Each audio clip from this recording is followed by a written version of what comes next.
नमस्कार विद्यार्थी मित्र मैत्रिणींनो, अभ्यास मित्र या आपल्या यूट्यूब चॅनलवर आपल्या सर्वांचे स्वागत आहे.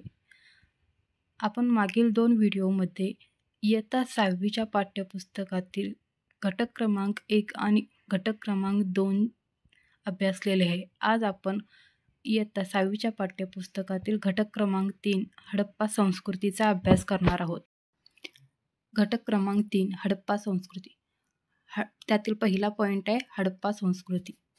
इसवी सन 1921 मध्ये पंजाबमधील रावी नदीच्या काठी हडप्पा येथे उत्खनन सुरू झाले. म्हणून या संस्कृतीला काय म्हटले जाते? तर या संस्कृतीला हडप्पा संस्कृती म्हटले जाते. त्याचबरोबर या हडप्पा संस्कृतीला अजून एका नावाने ओळखले जाते, ती म्हणजे सिंधू संस्कृती या नावानेही ओळखले जाते.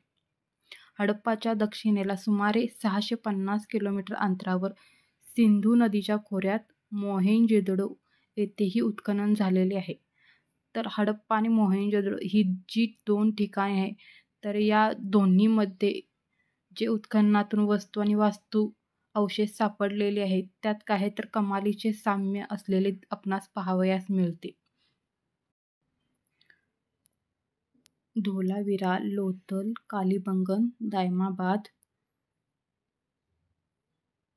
इत्यादी ठिकाणी उत्खननात अशाच प्रकारचे काय तर अवशेष सापडलेले आपणास पाहावयास मिळतात. आता खाली काय सांगितलेलं तर हडप्पा संस्कृतीची काही वैशिष्ट्ये सांगितलेली आहेत. ती सर्वसाधारणपणे सर्वत्र काय तर सारखीच आढळतात. त्यामध्ये नगररचना, रस्ते, घरबांधणी, सांडपाण्याची व्यवस्था, मुद्रा, भांडी, खेळणी, मृतदेह पुरण्याची पद्धत यांचा काय होतो त्यामध्ये समावेश होतो. आता आपण वर दिलेल्या नकाशामध्ये तुम्हाला मी हडप्पा आणि मोहेंजोदडो याबद्दल थोडीशी माहिती देते. हा आहे इथं हडप्पा आणि हडप्पाच्या दक्षिणेला काय आहे तर दक्षिण पश्चिमेला मोहेंजोदडो हे ठिकाण आहे. तर मोहेंजोदडो हे कुठं आहे तर आजच्या पाकिस्तानमध्ये आहे. त्याचबरोबर इथं कालीबंगन आहे, इथं धोलावीरा आहे, लोथल ही काय आहेत तर ही हडप्पाकालीन काही ठिकाणे आहेत, जेथे आपल्याला काही पुरावे सापडलेले आहेत. इथे दायमदाबाद आहे,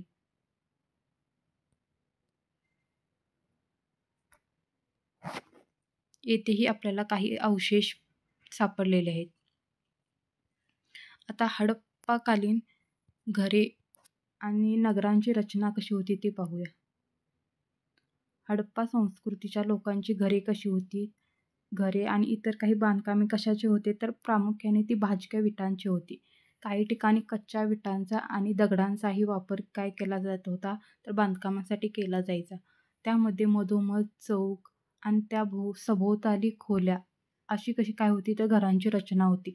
मग ते मधोमध चौक आणि त्या भोवती खोल्या असायच्या. ही त्या काळच्या घरांची काय होती तर वैशिष्ट्ये होती.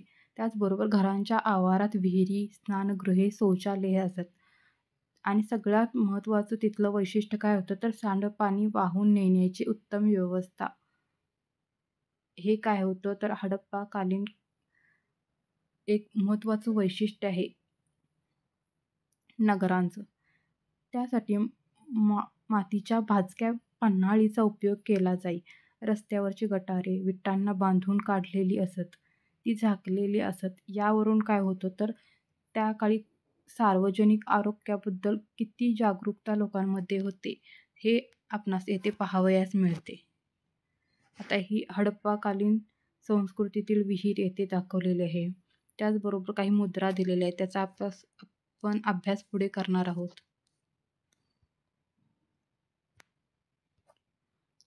आता इथे रस्त्यांबाबत सांगितलेले की रस्ते कसे होते तर रुंद असून एकमेकांना काटकोनात छेदतील अशा पद्धतीने बांधलेले होते. त्यामुळे त्या तयार होणाऱ्या चौकोनी मोकळ्या जागेत घरे बांधली जात होती. नगरांचे 2 किंवा अधिक विभाग केलेले असत. प्रत्येक विभागाला काय असेल तर स्वतंत्र तटबंदी केलेली असे. आता हडप्पाकालीन मुद्रा आणि भांडी यांची माहिती घेऊया.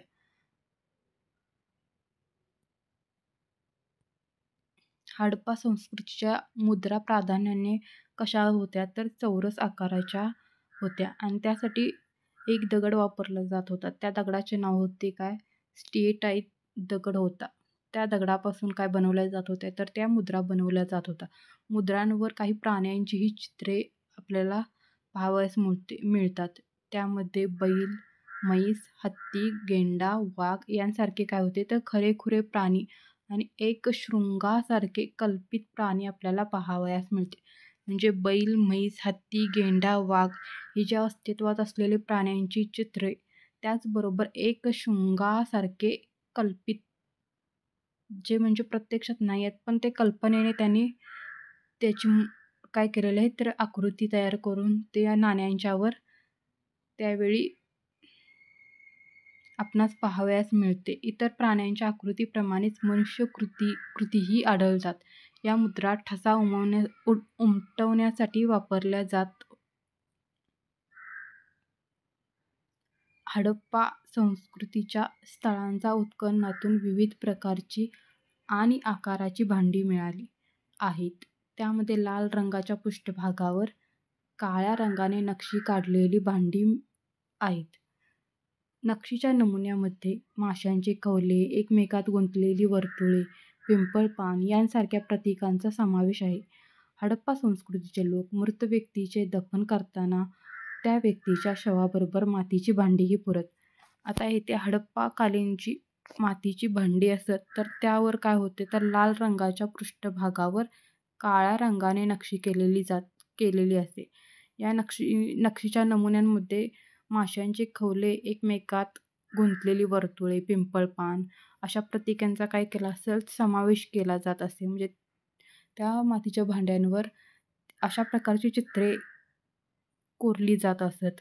हडप्पा संस्कृतीचे लोक जेव्हा मृत लोक असत तर त्यांना दफन केल्यानंतर त्यांच्यासोबत काय केलं जात असत तर त्या शवासोबत काही मातीची भांडीही पुरली जात असत. ही आता ही मातीची भांडी इथे त्याचं चित्र आपल्याला दाखवलेलं आहे. आता एक जे महत्त्वाचा पॉईंट आहे, मोहेंजोदडोमध्ये एक महास्नानगृह सापडलेले आहेत. त्या महास्नानगृहातील जे स्नानकुंड आहे ते जवळजवळ काय आहे तर 2.5 मीटर खोल होते. त्याची लांबी सुमारे 12 मीटर आणि रुंदी काय होती तर सुमारे 7 मीटर होती.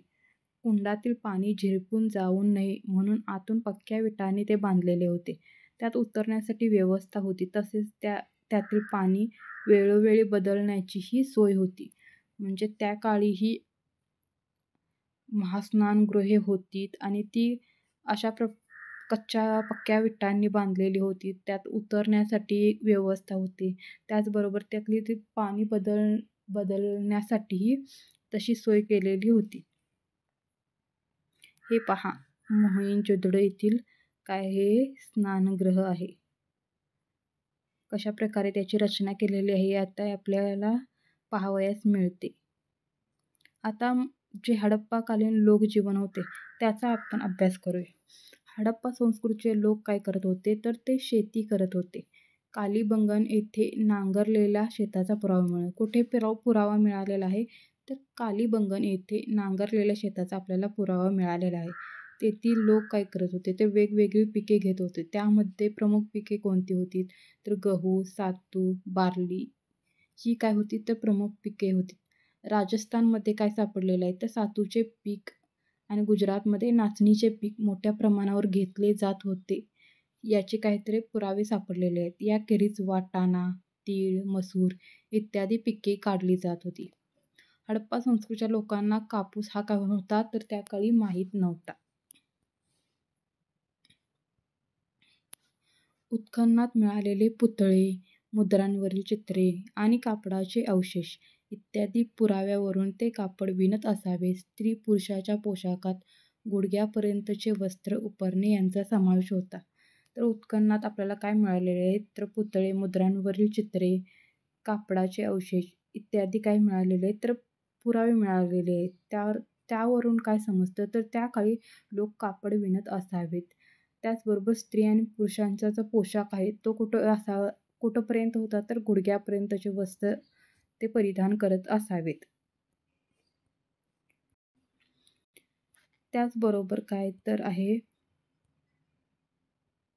त्याचबरोबर विविध प्रकारचे दागदागिने उत्खननात सापडलेले आहेत. ते दागिने कसले होते तर सोने, तांबे, रत्ने, शिंपले, कवड्या, बिया इत्यादींचे होते. अनेक पदरी माळा, अंगठ्या, बाजूबंद, कंबरपट्टा हे अलंकार स्त्री-पुरुष वापरत. स्त्रिया दंडापर्यंत बांगड्या घालत. म्हणजे त्या काळीही स्त्रिया, पुरुष हे काय करत होते तर दागदागिने परिधान करत होते. आता इथे हडप्पाकालीन जी दागदागिने आहेत त्यांचं चित्र इथे आपल्याला दाखवलेलं आहे. बघू शकता तुम्ही किती सुंदर प्रकारचे दागदागिने त्या काळीही स्त्री पुरुष वापरत होते.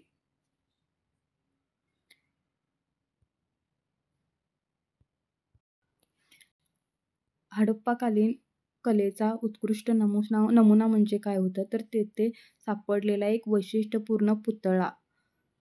आता त्या पुतळा कसा आहे तर त्याच्या चेहऱ्यावर तपशील अत्यंत सुस्पष्ट आहे. एवढेच नाही तर त्याने खांद्यावरून काय घेतलेले तर शाल घेतलेले आणि त्या शालीवर त्रिदलाची नक्षी ही अत्यंत सुंदर रीतीने दाखवलेली आहे. पुढे आपण पाहूया त्या पुतळा कसा दिसतो तो. हा पहा येथे हा हडप्पाकालीन पुतळा आहे. त्याने शाल परिधान केलेली आहे. त्याचबरोबर त्या शालीवर नक्षीकाम ही आपल्याला पाहावयास मिळते. आता हडप्पाकालीन व्यापार काय होता ते पहा. तर हडप्पाकालचे जे संस्कृतीचे लोक होते तर ते लोक भारतात त्याचप्रमाणे भारताबाहेरील देशांशी व्यापार करत होते. म्हणजे सिंधूच्या खोऱ्यात चांगल्या दर्जाचा कापूस होता. तो काय करत होते तर तो पश्चिम आशिया, दक्षिण युरोप, इजिप्त या देशांना काय केला जायचा तर तो निर्यात केला जायचा. त्याचबरोबर सुती कापड देखील निर्यात होत असे. इजिप्तमधील मलमलीचे कापड हडप्पा संस्कृतीचे व्यापारी पुरवत असत.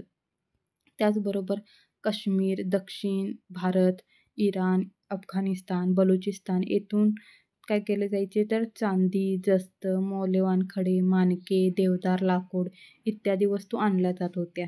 त्याचबरोबर परदेशांशी चालणारा व्यापार हा कोणत्या तर खुष्कीच्या आणि सागरी अशा दोन्ही मार्गाने चालायचा. उत्खननात सापडलेल्या काही मुद्रांवर जहाजांचीही चित्रे कोरलेली आहेत. लोथल येथे एक प्रचंड आकाराची गोदी सापडलेली आहे. हडप्पा संस्कृतीचा व्यापार हा त्या काळी कशाने चालायचा तर व्यापार हा अरबी समुद्राच्या किनाऱ्याने चालत असे.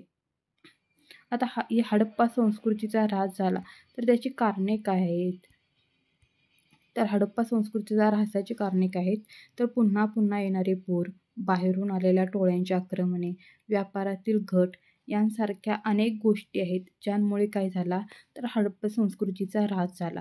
त्याचबरोबर आणखीन काही कारणे आहेत तर त्यामध्ये पर्जन्यमान कमी होणे, नद्यांची पात्रे कोरडी पडणे, भूकंप, समुद्र पातळीतील बदल यासारख्या अनेक कारणांमुळे हडप्पा संस्कृती काय झाली तर नष्ट झाली. लोकांना काय करावं लागलं तर मोठ्या प्रमाणात स्थलांतर करावं लागलं. हडप्पा संस्कृती त्यामुळे काय झालं शहरांचा ऱ्हास होत गेला. हडप्पा संस्कृती भरभराटीला आलेली संपन्न नगर संस्कृती होती. तिने काय केलेलं होतं तर भारतीय संस्कृतीचा पाया घातलेला होता. तर अशी ही आपण हडप्पा संस्कृतीचा अभ्यास केलेला आहे. आता पुढचा घटक आहे वैदिक संस्कृती. आता आपण घटक क्रमांक 4 वैदिक संस्कृतीविषयी माहिती घेऊ. त्यातील पहिला पॉईंट काय आहे तर वैदिक वाङ्मय. वेद वाङ्मयावर आधारलेली संस्कृती म्हणजे काय तर वैदिक संस्कृती. वेद हे आपले सर्वाधिक आहेत तर प्राचीन साहित्य आहे. काय वेद हे आपले सर्वाधिक प्राचीन साहित्य आहे. या वेदांची निर्मिती कोणी केलेली आहे तर अनेक ऋषींनी मिळून या वेदांची निर्मिती केलेली आहे. त्याचबरोबर या वेदातील काही सूक्ते जे आहेत ते स्त्रियांनाही स्फुरलेले आपणास पाहावयास मिळते. वैदिक वाङ्मयाची भाषा कशी होती तर वैदिक वाङ्मयाची भाषा ही संस्कृत होती. वैदिक वाङ्मय अत्यंत समृद्ध होते. त्याचबरोबर ऋग्वेद हा त्यातील काय होता तर सर्वात मूळ ग्रंथ ऋग्वेद मानला जातो. तो कसा होता तर तो काव्यरूप होता. ऋग्वेदासोबतच अनेक आणि आणखीन 3 वेद आहेत. त्यामध्ये यजुर्वेद, सामवेद, अथर्ववेद असे हे 4 वेद आहेत. या 4 वेदांच्या एकूण ग्रंथांना काय म्हटले जातं, तर त्याला संहिता असे म्हटले जाते.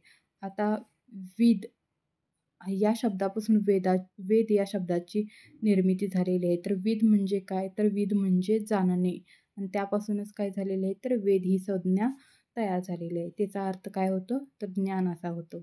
मौखिक पठणाच्या आधारेच काय झालेलं आहे, तर वेदांचे जतन केले गेलेले आहे. वेदांना श्रुती असेही म्हणतात. आता त्यातील पहिला वेद आपण पाहूया, तो म्हणजे ऋग्वेद. आता ऋग्वेद संहिता ही कशाने बनलेली आहे, तर ती ऋचांनी बनलेली आहे.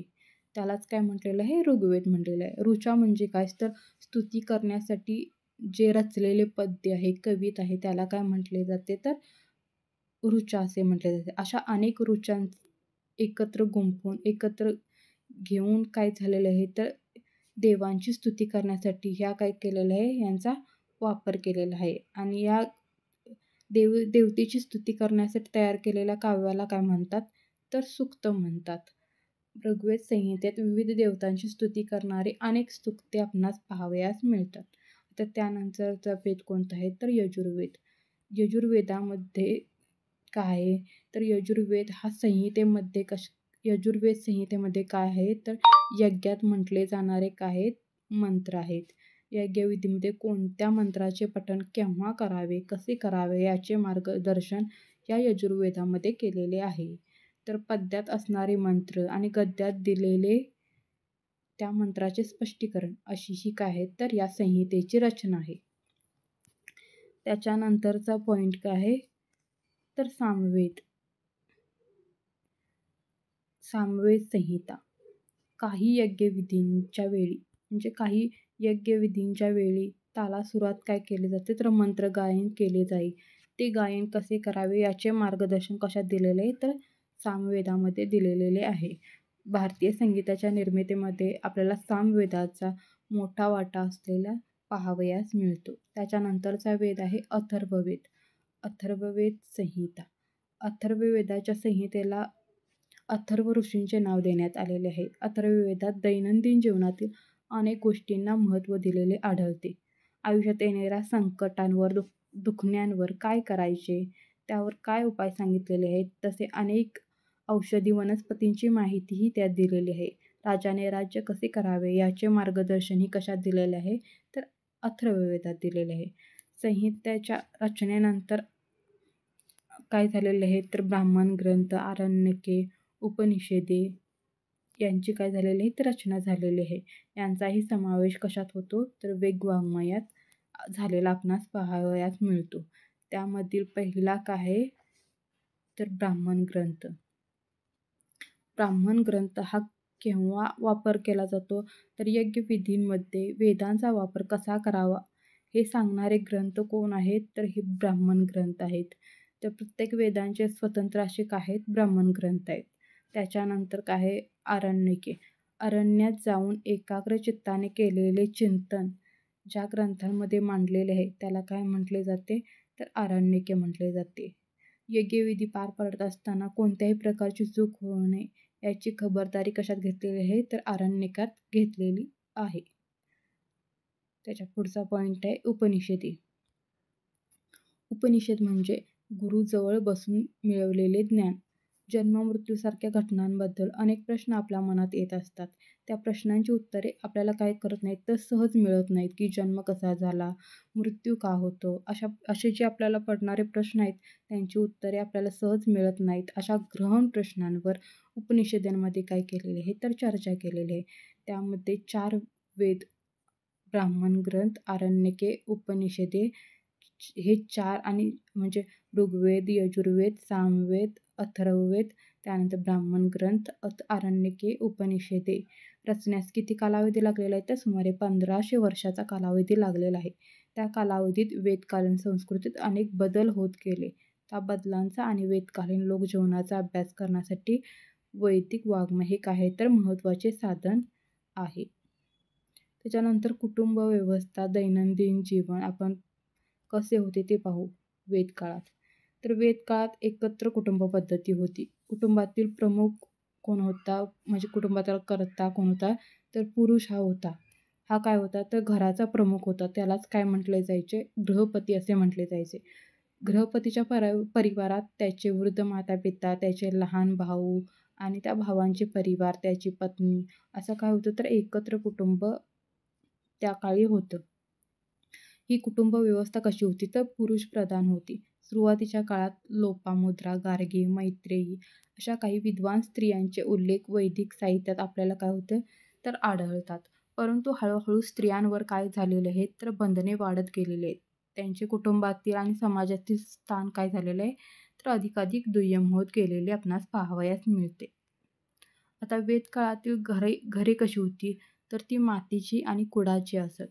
त्याचबरोबर गवत किंवा वेलींचे जाडजाड तट्टे विणून त्याच्यावर शेण मातीचे लेपन करून जी भिंत म्हणजे कुड बनवले जाते, तर तशा काय होत्या, तर त्याच्या भिंती होत्या. घरांच्या जमिनी कशाने सारवलेल्या असायच्या, तर शेणामातीने सारवलेल्या होत्या. त्याचबरोबर घरासाठी गृह किंवा शाला हा शब्द वापरलेला आहे. म्हणजे ते आपल्याला 2 शब्द दिसतात. एक म्हणजे घराचा प्रमुख जो आहे कर्ता, घराचा प्रमुख कर्ता जो आहे, तर त्याच्यासाठी काय शब्द वापरलेला आहे, तर गृहपती हा शब्द वापरलेला आहे. आणि त्याच्यानंतर जे खाली आपण पाहिले, की ते घरासाठी काय शब्द वापरलेला आहे, तर गृह किंवा शाला हा शब्द वापरलेला आहे. त्याच्यापुढे पाहू, वेदकालीन लोकांच्या आहारामध्ये काय होतं, तर प्रामुख्याने काय होतं, गहू, सातू आणि तांदूळ या तृणधान्याचा समावेश होता. त्यापासून ते विविध पदार्थ बनवत असत. वैदिक वाङ्मयात काय होतं, तर यव, गोधूम आणि विरही यांसारखे काय होते, तर शब्द आढळतात. यव म्हणजे काय, तर यव म्हणजे सातू किंवा आपण त्याला बार्ली असे म्हणतो. गोधूम म्हणजे गहू आणि व्रीही म्हणजे तांदूळ. त्याचबरोबर दूध, दही, लोणी, तूप हे पदार्थ त्याच्या आवडीचे होते. उडीद, मसूर आणि तीळ तसेच मांस या पदार्थांचाही त्यात समावेश आपणास पाहावयास मिळतो. तर वेदकालीन जी लोक होती, तर ते लोक काय करत, लोकरी व सुती वस्तू व वस्त्रे वापरत असत. वल्कले म्हणजे झाडांच्या सालीपासून तयार केलेली वस्त्रेही वापरत. तसेच प्राण्यांच्या कातड्यांचाही उपयोग वस्त्र म्हणून केला जाई. म्हणजे ते काय काय वस्त्रासाठी वापरले जात बघा. लोक काय करत असे, तर लोकरी आणि सुती वस्त्रेही वापरत. त्याचबरोबर वल्कले म्हणजे झाडांचे जे सालीपासून तयार होणारी वस्त्रे असतात, तर तीही वापरत असेल. त्याचबरोबर प्राण्यांच्या कातड्यांपासूनही वस्त्र बनवली जात असत. तर असं वस्त्र परिधान करण्यासाठी त्यांनी अनेक प्रकारचे काय केलेले आहेत, प्रकारांचा काय केलेला उपयोग केलेला आहे. त्यामध्ये स्त्रिया आणि पुरुष काय करत, तर फुलांच्या माळा, विविध प्रकारच्या मण्यांच्या माळा, सोन्याचे दागदागिने, निष्क नावाचा, इथं काय सांगितलं, तर निष्क नावाचा गळ्यातील दागिना विशेष लोकप्रिय असावा. म्हणजे निष्क नावाचा जो दागिना आहे तो विशेष लोकप्रिय असावा, कारण त्याचा कशासाठी उपयोग केला जायचा, तर वस्तूच्या खरेदी विक्रीसाठीही त्याचा उपयोग केला जायचा. गायन, वादन, नृत्य, सोंगट्याचा खेळ, रथांच्या शर्यती, शिकार ही काय आहेत, तर ती मनोरंजनाची साधने त्याखाली होती. त्याचबरोबर वीणा, शंखतंतू, झांजा आणि शक ही त्यांची काय आहेत, तर प्रमुख वाद्ये आहेत. डमरू आणि मृदंग ही तालवाद्येही ते वापरत असत. ही काय आहेत, तर वेदकालीन काही काय आहेत, वाद्य आहेत. आता वैदिक काळात शेती, पशुपालन आणि आर्थिक आणि सामाजिक जीवन कसे होते ते पाहू. वैदिक काळात शेती हा काय होता, तर प्रमुख व्यवसाय होता. अनेक बैल जुंपलेल्या नांगराने नांगरट केली जाईल. नांगराला लोखंडाचा फाळ बसवत असत. अथर्ववेदामध्ये पिकावर पडणारी कीड, पिकाचा विध्वंस करणारे प्राणी आणि त्यांवरील उपाय यांचा काय केलेला असतो, तर विचार केलेला आपणास आढळतो. खत म्हणून कशाचा उपयोग केलेला आहे, तर शेणाचा उपयोग केलेला आहे. वेदकाळात आता कोणकोणत्या प्राण्यांना विशेष महत्त्व होतं, तर घोडा, गाय, बैल, कुत्रा या प्राण्यांना काय होतं, तर विशेष महत्त्व होतं. गायींचा कशासाठी उपयोग केला जायचा, तर विनिमयासाठी. केला जायचा. त्यामुळे गायींना काय होती तर विशेष किंमत होती. इतरांनी गायी आपल्या चोरून नेऊ नयेत यासाठी विशेष काळजी त्या काळी घेतली जायची. घोडा हा अत्यंत वेगाने पळणारा प्राणी. त्याला माणसाळून काय केलेलं आहे तर त्याला जोडण्यात वेदकाळातील लोक काय होते तर निष्णात होते. वेदकालीन रथाची चाके आऱ्यांची होती. भरीव चाकापेक्षा आऱ्यांचे चाक कसे होते तर वजनाने हलके होते. घोडा जोडलेले आऱ्यांच्या चाकांचे वेदकालीन रथ कसे होते तर अर्थातच ते वेगवान होते. हा आहे वेदकालीन रथ. येथे आपणास पाहावयास मिळतो.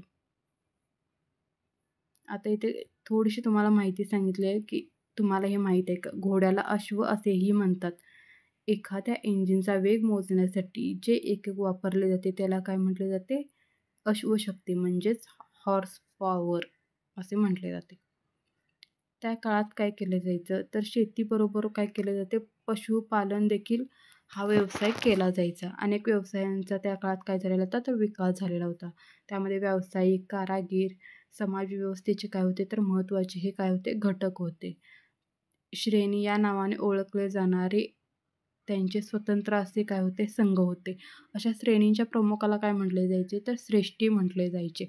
परंतु हळूहळू व्यावसायिक कारागिरांचा काय झाला तर दर्जा दुय्यम होत गेलेला आपणास पाहावयास मिळतो.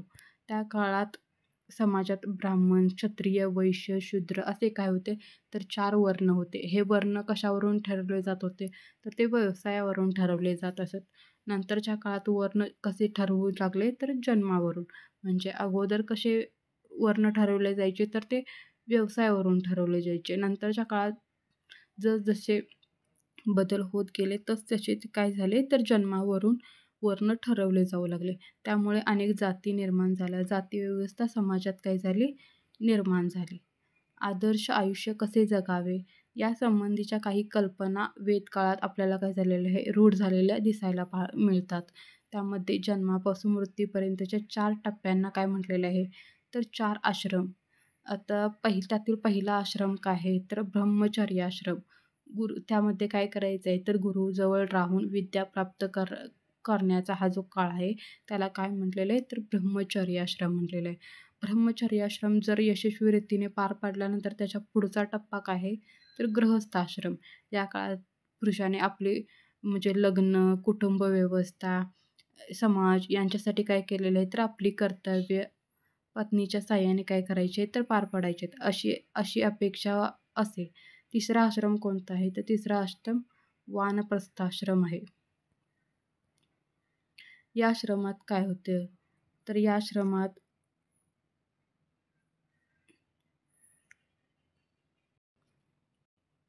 तिसरा आश्रम कोणता आहे तर तिसरा आश्रम आहे वानप्रस्थाश्रम. आता यामध्ये काय आहे तर या टप्प्यावर त्याने घरादाराचा काय करायचं आहे त्याग करायचा आहे. मनुष्यवस्ती ज्या ठिकाणी नाही अशा ठिकाणी काय करायचं आहे तर राहायचे आहे. ते पण अत्यंत साधेपणाने जगायचे आहे. त्याच्यानंतरचा चौथा आश्रम कोणता आहे तर चौथा आश्रम म्हणजेच संन्यास आश्रम. या टप्प्यावर मनुष्याने सर्व नात्यांचा त्याग करायचा आहे, कुटुंबाचा त्याग करायचा आहे. मनुष्य जन्माचा अर्थ काय आहे तो समजून घेण्यासाठी जगायचं आहे. फार काळ एके ठिकाणी राहायचं नाही तर फिरत राहायचं आहे, भ्रमंती करत राहायचं आहे. त्याच्यानंतरचा पुढचा पॉईंट काय आहे तर धर्मकल्पना. वेदकालीन धर्मकल्पनांमध्ये निसर्गातील सूर्य, वारा, पाऊस, वीज, नद्या यांसारख्या निसर्गातील शक्तींना देवता रूप काय केलेलं आहे तर त्या काळी दिलेलं होतं. त्या जीवनदायी ठराव्यात म्हणून वेदांमध्ये त्यांच्या प्रार्थना केलेल्या आहेत. त्यांना प्रसन्न ठेवण्यासाठी वेदकालीन लोक काय करायचे तर अग्नीमध्ये विविध पदार्थ काय करायचे अर्पण करायचे. त्यालाच हवी असे म्हटले जाते. काय म्हणतात ते हवी. अशा तऱ्हेने अग्नीमध्ये हवी अर्पण करण्याचा विधी म्हणजे काय तर यज्ञ. सुरुवातीला यज्ञविधींमध्ये काय होते तर स्वरूप काय होते अत्यंत साधे होते. पुढे त्याचे काय झालेले आहेत तर नियम पाडले गेलेले आहेत आणि ते अधिक कठीण पुढे होत गेलेले आहेत. आता ते कठीण यज्ञविधी पार पाडण्यासाठी कशांची गरज पडायची तर पुरोहितांचे महत्त्व त्यावेळी वाढलेले होते. वेदकालीन लोकांची सृष्टीचे व्यवहार कसे चालतात याचाही विचार केलेला होता. उन्हाळ्यानंतर पावसाळा येतो, पावसाळ्यानंतर हिवाळा येतो. हे नियमित सृष्टीचक्र आहे. सृष्टीचक्र आणि त्यांच्या गतीने फिरणारे जीवनचक्र याला काय म्हणतात तर वेदकालीन लोकांनी काय म्हटलेलं आहे ऋतू असे नाव दिलेले आहे. म्हणजे पावसाळ्यानंतर हिवाळा येतो, हिवाळ्यानंतर उन्हाळा येतो. हे जे चक्र चालू आहे सृष्टीचे तर त्याला त्यांनी काय त्या काळी नाव दिलेलं आहे तर ऋतू हे नाव दिलेले आहे. सृष्टीचक्रात जर बिघाड झाल्यावर काय होतं तर अनेक संकटे येतात. तसे होऊ नये म्हणून प्रत्येकाने काय करायचे आहे तर काळजी घ्यायची होती. कोणीही सृष्टीचे नियम मोडू नयेत असे वागणे म्हणजे काय करायचे होते तर धर्माप्रमाणे वागणे अशा वागण्याला म्हटले जायचे. त्यानंतर त्या काळी शासन व्यवस्था कशी होती तर शासन व्यवस्थेमध्ये वेद काळात काय होतं तर प्रत्येक ग्रामवसाहतीचा प्रमुख होता. त्या ग्रामवसाहतीच्या प्रमुखाला काय म्हटले जायचे तर ग्रामणी असे म्हटले जायचे. अनेक ग्रामवसाहतींचा समूह म्हणजेच काय होता तर म्हणजे जो ग्रामवसाहतीचा प्रमुख त्याला ग्रामणी म्हटले जायचे. आणि असे ग्रामवसाहती एकत्र त्यांचा समूह असायचा त्याला काय म्हटले जाते तर विश म्हटले जाते. आणि त्या समूहाच्या प्रमुखाला काय म्हटले जाते तर विशपती असे म्हटले जायचे. असे अनेक विश मिळून काय तयार व्हायचे तर जन तयार व्हायचे. असे पुढे जन जेव्हा एखाद्या विशिष्ट प्रदेशात स्थिरावतात तेव्हा त्या प्रदेशाला काय म्हटले जाते तर जनपद म्हटले जायचे. आणि ह्या जनच्या प्रमुखाला नृप किंवा राजा म्हटले जायचे. प्रजेचे रक्षण करणे, कर गोळा करणे, उत्तम राज्यकारभार करणे ही काय होती त्या राजाची कर्तव्य होती. राज्यकारभार उत्तम रीतीने चालवण्यास सहाय्यभूत करण्यासाठी राजाने काय केलेले होते तर अनेक अधिकारी नेमलेले होते. त्यामध्ये पुरोहित, सेनापती हे काय होते विशेष महत्त्वाचे काय होते अधिकारी होते. कर वसुली करण्यासाठी नेमलेल्या अधिकाऱ्याला काय म्हटले जात होते तर भागदूत म्हटले जात होते. भाग म्हणजे काय तर भाग म्हणजे वाटा. जन उत्पन्नाच्या राजाचा भाग गोळा करणारा हा कोण होता तर भागदूत होता. म्हणजे राजाचा उत्पन्नातील वाटा जो गोळा करायचा त्याला भागदूत असे म्हटले जायचे. आणि राजाला मार्गदर्शन करण्यासाठी सभा, समिती, विदत आणि जन अशा 4 काय होत्या तर संस्था त्या काळी होत्या. त्यामध्ये राज्यातील लोक सहभागी असत. सभा आणि विदत या संस्थांच्या कामकाजात स्त्रियांचाही सहभाग त्या काळी होता. राज्यातील ज्येष्ठ व्यक्तींच्या मंडळास काय म्हटले जायचे तर सभा. म्हणजे जे वयस्कर व्यक्ती आहेत त्यांच्या मंडळास सभा असे म्हटले जायचे. तर लोकांच्या सर्वसाधारण बैठकीला समिती असे म्हटले जाते. या समितीमध्ये फक्त लोकांचा सहभाग असायचा. पुढे वैदिक विचार प्रवाहात काय झालेले आहे तर स्मृती, पुराण नावाचे काय झालेले आहेत तर वाङ्मयाची निर्मिती झालेली आहे. वेद, स्मृती, पुराणे, स्थानिक लोकधारणा इत्यादींवर आधारलेला धार्मिक प्रवाह कालांतराने कोणत्या नावाने ओळखला जाऊ लागला तर हिंदू या नावाने ओळखला जाऊ लागला. प्राचीन भारतात यज्ञविषयी यज्ञविधी आणि वर्णव्यवस्था यांच्या बाबतीत वैदिक प्रवाहापेक्षा वेगळी भूमिका घेणारे धार्मिक प्रवाह अस्तित्वात होते. पुढील पाठात आपण याचा काय करणार आहोत तर परिचय घेणार आहोत. आता 5वा घटक काय आहे तर प्राचीन भारतातील धार्मिक प्रवाह हा 5वा घटक आहे. त्यामध्ये काय सांगितलेले आहे तर वेद काळाच्या शेवटी जे यज्ञविधींमधील बारीक सारीक तपशिलांना काय झालेलं होतं तर नको तेवढे महत्त्व त्या काळी काय झालेलं होतं आलेलं होतं. त्या तपशिलांचे ज्ञान फक्त कोणता वर्ग घेऊ शकत होता तर पुरोहित वर्गच घेऊ शकत होता. इतरांना ते घेण्याची काय नव्हती तर मोकळीक राहिलेली नव्हती.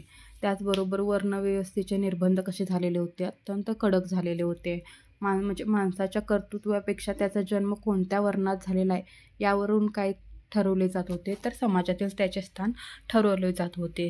त्यामुळे उपनिषदांच्या काळापासून काय झालेला आहे तर धर्माचा विचार हा यज्ञविधींपुरता मर्यादित न राहता तो काय झालेला आहे अधिक व्यापक करण्याचा प्रयत्न त्या काळी सुरू झाल्याचे दिसते.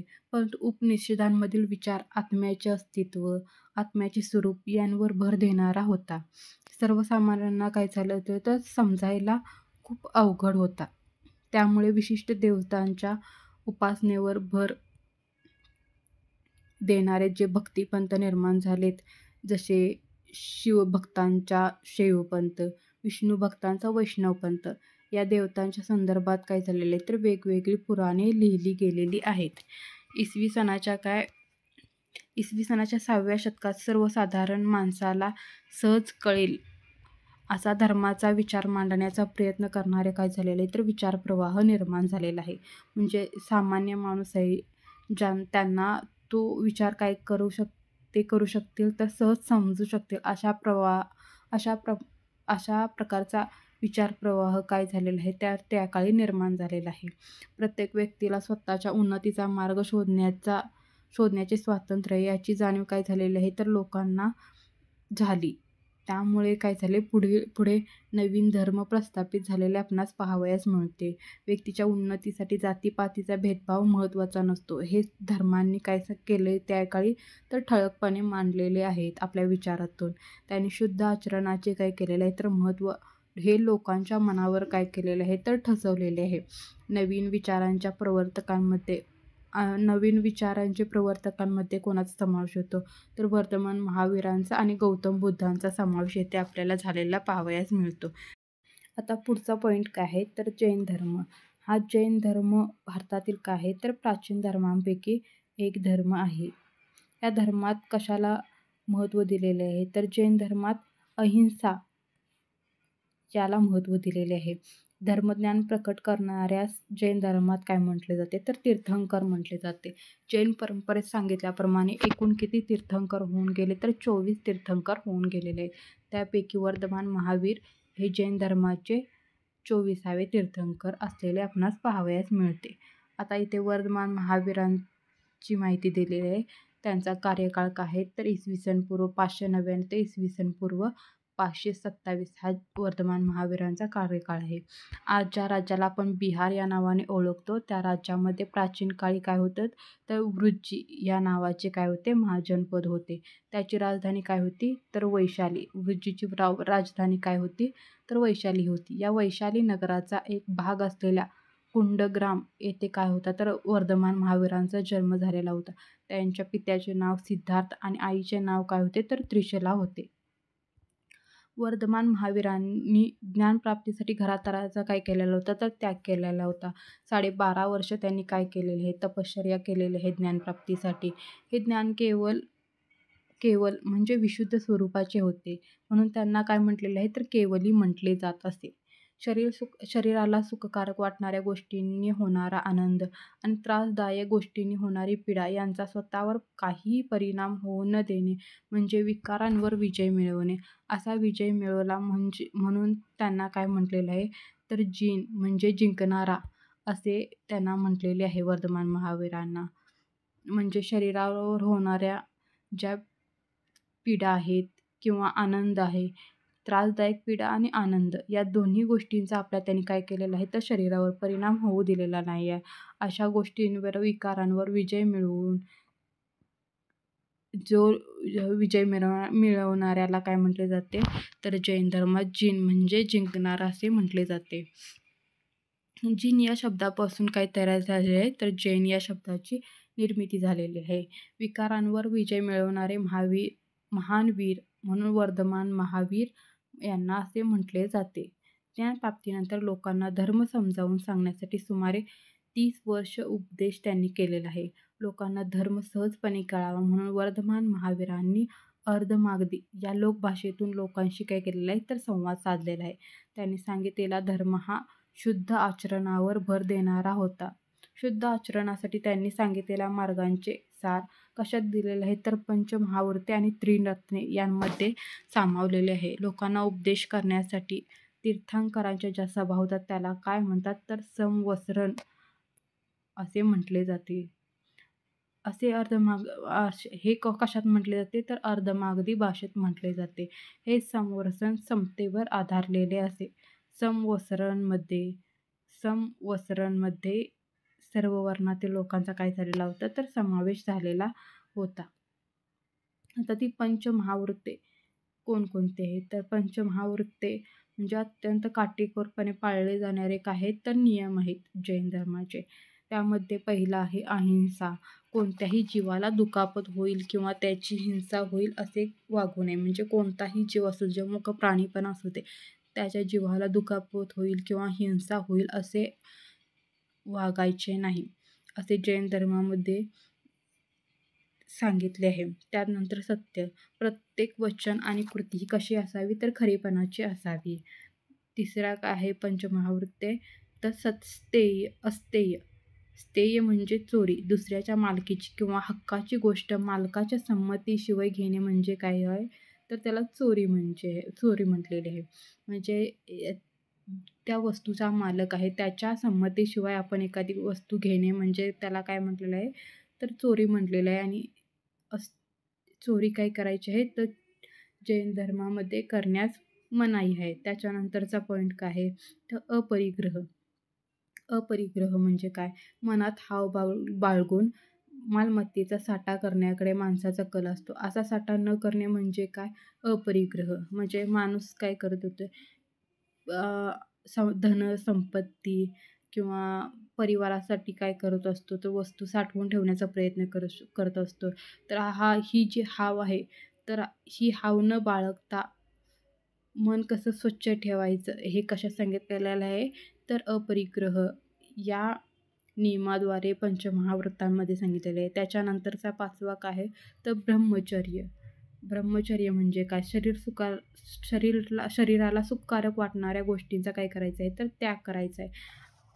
आणि काय करायचे आहे तर व्रतांचे पालन करायचे. हे कशात सांगितलेले आहे तर ब्रह्मचर्य यामध्ये सांगितलेले आहे. त्यानंतर पुढे काय दिलेले आहे तर 3 रत्ने दिलेले आहेत. त्यांनाच काय म्हटलेलं आहे तर त्रिरत्ने असे म्हटलेले आहे. तर ती कोणकोणती तर सम्यक ज्ञान, सम्यक दर्शन आणि सम्यक चरित्र ही काय आहेत तर ते सम्यक ज्ञान, सम्यक दर्शन, सम्यक चरित्र ही त्रिरत्ने आहेत. सम्यक याचा अर्थ आहे की संतुलित असा. सम्यक दर्शन, तीर्थंकराच्या उपदेशातील सत्य जाणून घेऊन त्यावर काय करायचे श्रद्धा ठेवायची आहे. ते कशामध्ये सांगितलेले ते सम्यक दर्शनमध्ये सांगितलेले. सम्यक ज्ञान म्हणजे काय, तीर्थंकराच्या उपदेशाचा आणि तत्त्वज्ञानाचा नित्यपणे काय करायचं आहे तर अभ्यास करावायचा आहे. त्याचा सखोल अर्थ काय करायचा आहे समजून घ्यायचा आहे. त्याच्यानंतर सम्यक चरित्र, यामध्ये पंचमहावृत्ती जी आहेत आता आपण अभ्यासली त्याचं काय करायचं आहे तर काटेकोरपणे आचरण करायचं आहे. पुढे काय आहे तर उपदेशाचे सार दिलेले आहे. महावीरांच्या उपदेशातील अनेकांतवाद म्हटला जाणारा सिद्धांत सत्याच्या शोधासाठी फार काय केलेला आहे तर महत्त्वाचा मानलेला आहे. अनेकांत या शब्दातील अंत या शब्दाचा पैलू असा अर्थ आहे. म्हणजे अनेकांत हा शब्द आहे त्यातील जो शेवटी जोडून आलेला आहे शब्द आहे अंत. या शब्दाचा अर्थ काय आहे तर पैलू हा अर्थ आहे. सत्याचा शोध घेताना विषयाच्या केवळ एखाद दुसऱ्या पैलूवर लक्ष देऊन निष्कर्ष काढल्यास काय होतं तर सत्याचे पूर्ण ज्ञान होऊ शकत नाही असे तिथे सांगितलेले आहे. म्हणून काय करायचं आहे तर विषयाच्या अनेक पैलूंकडे लक्ष देणे काय आहे तर आवश्यक आहे असे या सिद्धांतात काय केलेलं आहे तर मानण्यात आलेले आहे. या सिद्धांतामुळे काय झालेलं आहे तर समाजामध्ये स्वतःच्या मताविषयी दुराग्रह धरण्याची वृत्ती काय केलेली आहे राहत नाही. इतरांच्या मताविषयी काय होतं तर सहानुभूती, सहिष्णुता निर्माण होते. मनुष्याचा मोठेपणा हा कशावर अवलंबून आहे तर ते त्याच्या आवर्णावर अवलंबून नसून त्याच्या उत्तम चारित्र्यावर अवलंबून असतो असे इथे सांगितलेले आहे. अशी वर्धमान महावीरांची काय होती तर शिकवण होते. स्त्रियांना ज्ञान मिळवण्याचे मार्ग वैदिक परंपरेमध्ये हळूहळू बंद झालेले आहेत. मात्र काय झालेलं आहे तर वर्धमान महावीरांनी स्त्रियांना संन्यास घेण्याचा काय केलेला आहे तर अधिकार दिलेला आहे. सर्व प्राणीमात्रांवर प्रेम करायचं आहे. मनामध्ये इतरांबद्दल दया, करुणा असू द्या. जगा आणि जगू द्या असा कोणी उपदेश दिलेला आहे तर वर्धमान महावीरांनी उपदेश दिलेला आहे. त्याच्यानंतरचा धर्म कोणता आहे तर त्याच्यानंतरचा धर्म आहे बौद्ध धर्म. बौद्ध धर्माचा प्रसार भारतात आणि भारताबाहेरील अनेक देशांमध्ये झालेला आपल्यास पाहावयास मिळतो. गौतम बुद्ध हे बौद्ध धर्माचे काय आहेत तर संस्थापक होते. गौतम बुद्धांचा कार्यकाळ काय आहे तर गौतम बुद्धांचा कार्यकाळ आहे इसवी पूर्व 563 ते इसवी पूर्व 483 हा काय आहे तर गौतम बुद्धांचा कार्यकाळ आहे. गौतम बुद्धांचा जन्म कुठे झाला तर नेपाळमधील लुंबिनी वनात त्यांचा काय झालेला आहे तर जन्म झालेला आहे. त्यांच्या पित्याचे नाव काय आहे शुद्धोधन आणि आईचे नाव मायादेवी आहे. आणि गौतम बुद्धांचे मूळ नाव काय आहे तर गौतम बुद्धांचे मूळ नाव काय सिद्धार्थ होते. त्यांना मानवी जीवनाचे काय करायचे होते तर संपूर्ण ज्ञान प्राप्त करायचे होते, म्हणून त्यांना बुद्ध असे काय केलेले आहे तर म्हटले गेलेले आहे. मानवी जीवनात दुःख का आहे हा प्रश्न त्यांना पडलेला होता. त्याचे उत्तर शोधण्यासाठी काय केलेलं आहे तर गौतम बुद्धांनी घरादाराचा त्याग केलेला आहे. एका वैशाख पौर्णिमेला बिहारमधील काय केलेलं आहे तर बिहारमधील गया शहरापासून जवळच असलेल्या उरुवेला या ठिकाणी काय केलं आहे तर गौतम बुद्धाने एका पिंपळाच्या झाडाखाली ते काय केलेलं आहे ध्यानस्थ बसलेले आहेत. त्यावेळी त्यांना काय झालेलं आहे बोधी प्राप्त झालेले आहे. बोधी म्हणजे काय तर सर्वोच्च ज्ञान म्हणजे बोधी. त्या पिंपळाच्या वृक्षाला आता काय म्हटले जाते तर बोधी वृक्ष असेही म्हटले जाते. तसेच उरुवेला या स्थानाला काय म्हटलेलं आहे तर बोधगया असे म्हटले गेलेले आहे. त्यांनी त्याचे पहिले प्रवचन वाराणसीजवळ सारनाथ येथे दिलेले आहे. म्हणजे गौतम बुद्धांनी आपले पहिले प्रवचन कुठे दिलेले आहे तर वाराणसीजवळील सारनाथ येथे दिलेले आहे. या प्रवचनात त्यांनी काय उपदेश केला तर धम्म. त्यांनी या ठिकाणी जो उपदेश केला त्याला काय म्हटले जाते धम्म असे म्हटले जाते.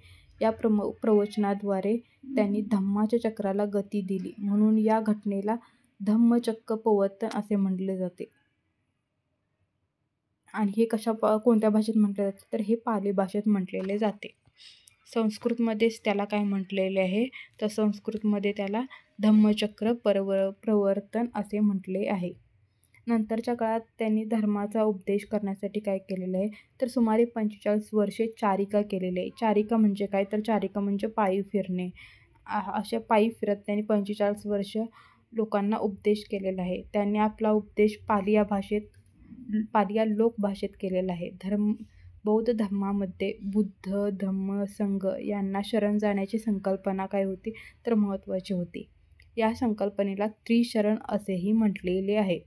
त्यांनी सांगितलेल्या धम्माचे सार कसे आहे तर पुढील प्रमाणे आहे. त्यामध्ये काय आहे तर आर्य सत्य, जी मानवी जीवनातील सर्व व्यवहारांच्या मुळाशी काय आहेत तर 4 सत्य आहेत. त्यांना काय म्हटलेलं आहे येथे आर्य सत्य असे म्हटलेले आहे. ती कोणकोणती तर एक आहे दुःख. मानवी जीवनात काय आहे तर दुःख हे असतेच.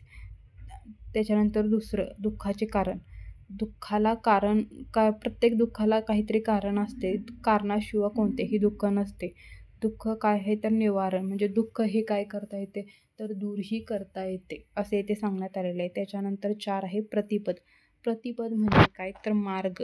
हा दुःखाचा अंत करण्याचा मार्ग आहे. हा शुद्ध मार्ग आचरणाचा मार्ग आहे. या मार्गालाच काय म्हटले जाईल तर अष्टांगिक मार्ग असे म्हटले जाईल. त्याच्यानंतर काही पंचशील दिलेले आहेत. तर ती कोणकोणती गौतम बुद्धाने 5 नियमांचे पालन करण्यास सांगितले. या नियमांनाच काय म्हटले आहे तर पंचशील असे म्हटले आहे.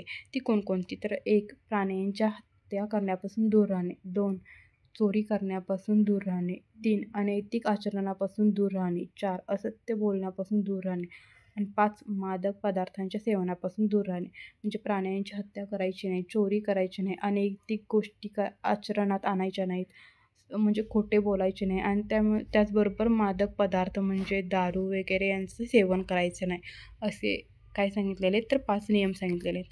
त्याच्यानंतर बौद्ध संघ. आपल्या धम्माचा उपदेश करण्यासाठी अनेक भिक्खूंचा संघ निर्माण केला.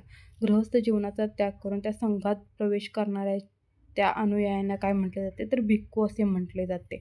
म्हणजे घरादाराचा त्याग करून त्या संघामध्ये जो समावेश करतो त्याला भिक्खू असे म्हटले जाते.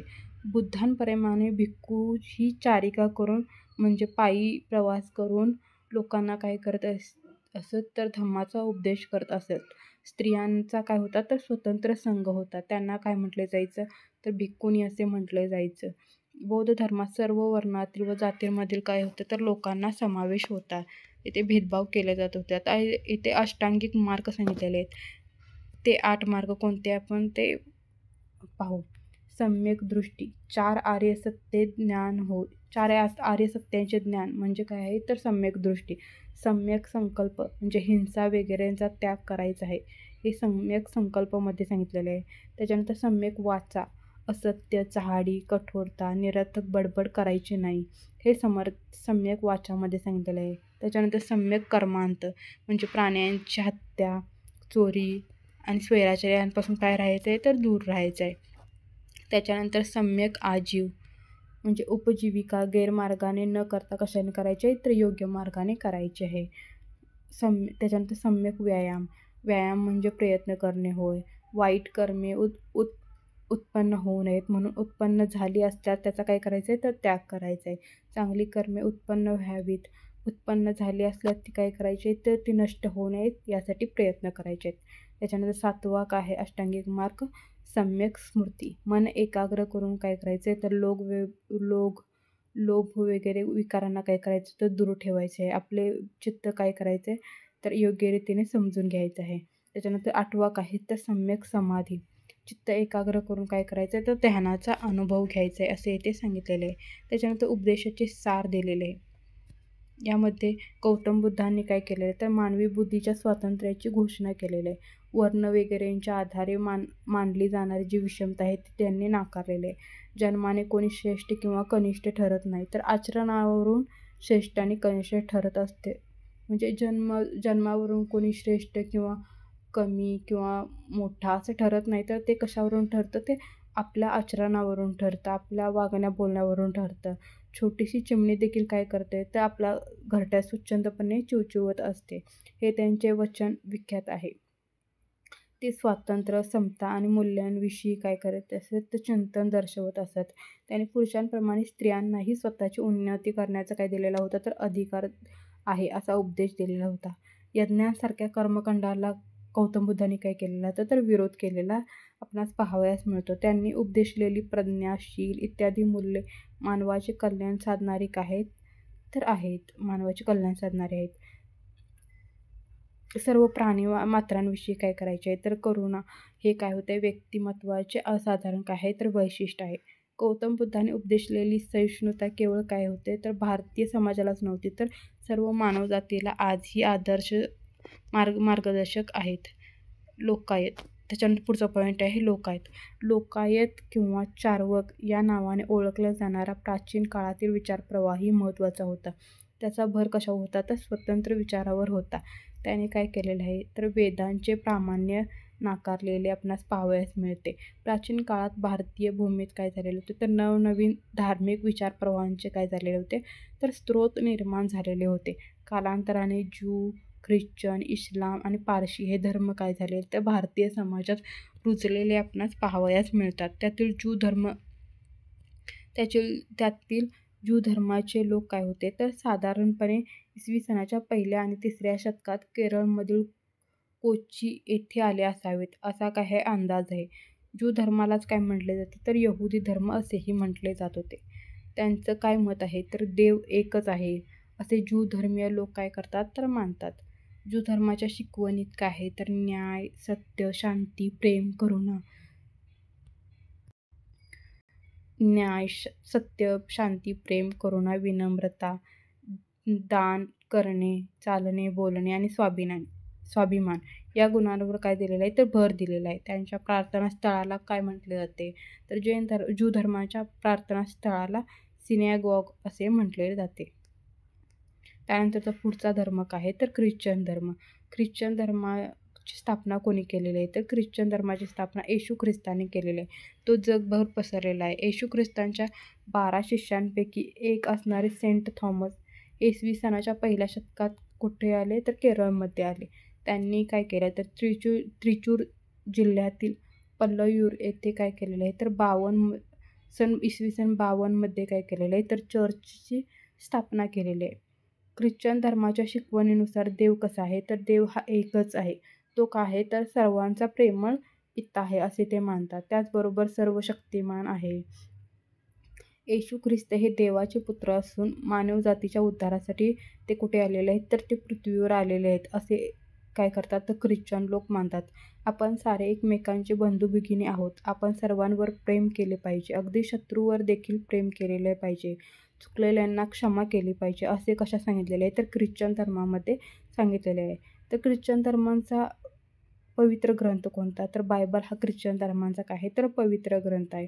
ख्रिश्चन लोकांच्या प्रार्थना स्थळाला काय म्हटले जाते तर ख्रिश्चन धर्माच्या प्रार्थना स्थळाला चर्च असे म्हटले जाते. हे आहे चर्चचे चित्र इथं आपल्याला दाखवलेलं आहे. त्याच्यानंतरचा पुढचा पॉईंट काय आहे तर इस्लाम धर्म. इस्लाम धर्म हा काय आहे तर इस्लाम धर्म हा सुद्धा एकेश्वरवाद मानणारा धर्म आहे. यामध्ये अल्लाह एकच असून मुहम्मद पैगंबर त्याचे प्रेषिते आहेत. ईश्वराचा संदेश पैगंबरामार्फत पवित्र कुराण या धर्मग्रंथातून कुठे झालेला आहे धर्मग्रंथातून काय झालेलं आहे तर प्रकट झालेलं आहे. इस्लाम या शब्दाचा अर्थ काय आहे तर शांती असा इस्लाम धर्माचा शब्दाचा अर्थ आहे. या शब्दाचा अर्थ अल्लाहला शरण जाणे असाही होतो. सर्व काळी आणि सर्वत्र फक्त अल्लाहच आहे. तो सर्वशक्तिमान आहे, परम दयाळू आहे असे इस्लाममध्ये काय झालेलं आहे तर सांगितलेले आहे. मानवी अस्तित्वाचा हेतू अल्लाहची उपासना करणे हाच आहे असे मानलेले आहे. मनुष्याने आयुष्यात कसे जगावे याचे मार्गदर्शन कशात दिलेले आहे तर पवित्र कुराण या धर्मग्रंथात काय केलेले आहे तर दिलेले आहे.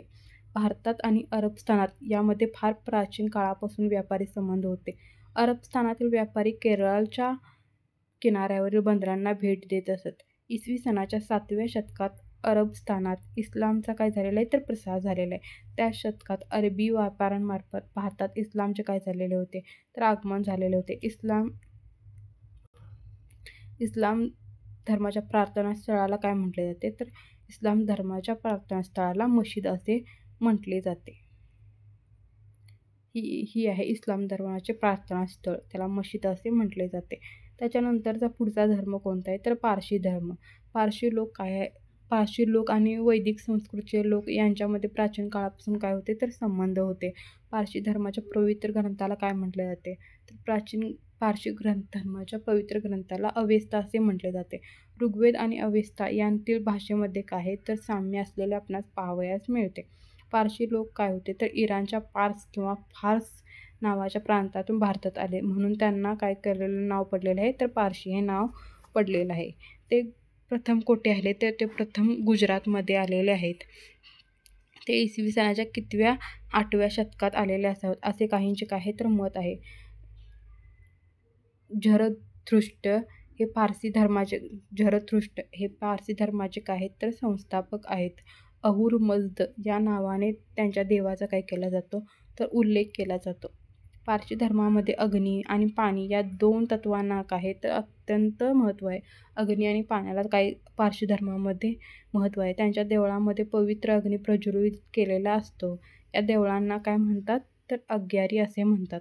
उत्तम विचार, उत्तम वाणी, उत्तम कृती ही 3 प्रमुख आचरण तत्वे कशाची आहेत तर पारशी विचारसरणीचा काय आहे तर हा गाभा आहे. हे आहे अग्यारी, जिथे पारशी धर्माचे काही प्रार्थनास्थळ आहे. तर अशा प्रकारे आपला घटक क्रमांक 5 ही संपलेला आहे. घटक क्रमांक 5 नाही तर अशाप्रमाणे आपला घटक क्रमांक 5 ही इथे संपलेला आहे. तर आपण पुढच्या व्हिडिओमध्ये घटक क्रमांक 6 अभ्यासू. तुम्हाला जर यामध्ये स्पीड थोडीशी कमी जास्त वाटत असेल किंवा काही समजत नसेल तर तुम्ही कमेंट बॉक्समध्ये कमेंट करून सांगू शकता.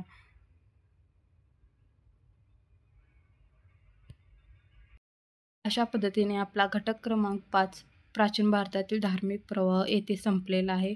पुढच्या व्हिडिओमध्ये तुम्हाला घटक क्रमांक 6 आणि 7 अभ्यासावयास मिळेल.